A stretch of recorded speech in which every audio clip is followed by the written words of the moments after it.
نحمدہ و نصلی علی رسولہ کریم۔ میرے بھائی اور دوستو، آج ہم بھی مسلمان ہیں۔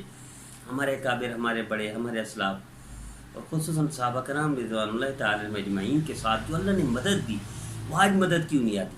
ان کے لیے فرشتے اتارے، وہ آج کیوں نہیں اترتے؟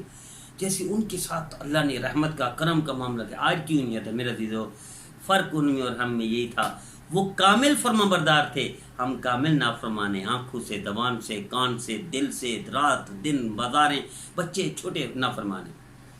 پہلا فرق، وہ فرمانبردار کامل تھے، ہم کامل نافرمان ہیں۔ دوسرا فرق میرے عزیزو، وہ آپس میں ایک دوسرے سے شیر و شکر محبت سے پیش آتے تھے، چاہے اختلاف ہوتا تھا، مخالفت نہیں کرتے تھے، غیبت نہیں کرتے تھے میرے عزیزو۔ اور ہم آپس میں لڑ مر کر نفرتوں کی دیواریں کھڑی کر دی ہیں، مسلکی، پارٹی، گروپ، ہر زاویے سے۔ اور تیسری بات یہ ہے کہ وہ میرے عزیزو ہر چیز سنت، ہر سنت پر عمل کرتے تھے اور اتحاد تھا ان کا، اور ہم ہر سنت کو چھوڑ کر بدعت ایجاد کر چکے ہیں اور اتحاد بھی نہیں ہے، تو کیسے اللہ کی مدد آئے گی؟ میرے عزیزو، یہ کیسے، یہ فرق دیکھے۔ افریقہ کے جنگل میں مسلمانوں کو چھاؤنی ڈالنے کی ضرورت پیش آئی، اور امیر کون تھے؟ حضرت عقبہ رضی اللہ تعالیٰ عنہ امیر لشکر تھے۔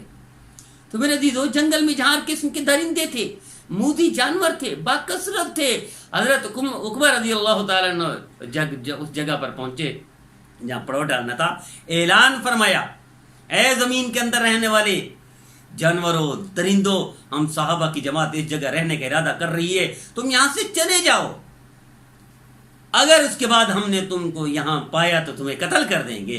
حضرت عقبہ رضی اللہ تعالیٰ امیر لشکر تھے، نبی کریم صلی اللہ علیہ وسلم کو بھیجے ہوئے تھے، تو جب اعلان کیا کہ جو بچ گیا اس کو قتل کر دیں گے، حضرت شیخ الحدیث زکریا رحمۃ اللہ علیہ لکھتے ہیں، فرمایا یہ اعلان تھا یا کوئی بجلی تھی جو ان درندوں کو اور موذی جانوروں میں ایسی سرعت سے دوڑ گئی کہ اپنے بچوں کو اٹھا کر بھاگے جا رہے تھے، سارا جنگل خالی کر چکے تھے۔ یہ صورت آج ہمارے ساتھ پیش کیوں نہیں آتی؟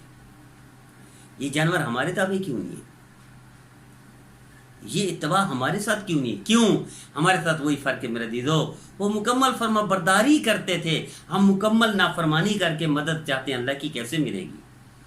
وہ اتحاد تھا ان کا آپس میں، ہم انتشار میں ٹکڑے ٹکڑے ہیں، کیسے مدد ہوگی؟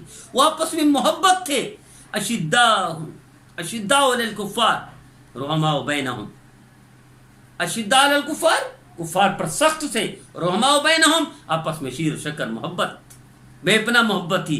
اور آج ہمارا کیا حال ہے؟ تو کیسے فرشتے اتریں گے، کیسے مدد آئے گی؟ آئیے میرے عزیزو، وہ ماحول پیدا کرنے کی اپنی ذات کے اعتبار سے آئیے، ہم اپنی ذات کے اعتبار سے یہ تینوں چیزیں پیدا کرنے کی کوشش کریں۔ ہو سکتا ہے موت تک اللہ ہمیں ذریعہ بنا دے پورے عالم میں اتحاد کا، پورے عالم میں محبت کا، پورے عالم میں اتباع و فرما برداری کا۔ اللہ ہم سب مسلمانوں کو قبول فرمائے۔